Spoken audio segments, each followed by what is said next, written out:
ধরেন আপনার লাখ টাকা আছে, রাতে ঘুম নাই। আপনার লাখ টাকা আছে, শান্তি নাই।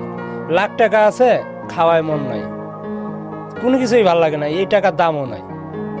টাকা তো কাগজ, টাকা দিয়ে যদি সুখ কিনা যেত, সুখ তো দোকানে ভাই বিক্রি হতো।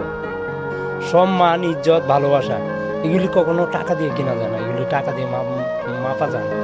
সফলতা বলতে কি বোঝেন? সফলতা বোঝায় ভালোবাসা। মানে আচ্ছা। ভালোবাসা আছে, ফ্যামিলি দিক দিয়া ভালোবাসা আছে, ফ্রেন্ড সার্কেলে ভালোবাসতেছে, ময় মুরব্বির দোয়া আছে, এটার বলে সফলতা। ঘুম ভাঙলেই সকাল আর নাইলে পরকাল। কি করে করে তোমরা ফজরের নামাজ কাজা, এমন তো হতে পারে 2টা বাজে আমার জানা যায়। কর্ম মানুষকে অনেক উঁচুতে নিয়ে যায় আসলে, আর কর্ম না করলে অনেক ডাউন হয়ে যাওয়া লাগে, কিছু করার থাকে না। সুখী হওয়ার জন্য লাখ লাখ টাকা, কোটি কোটি টাকা এগুলি লাগে না।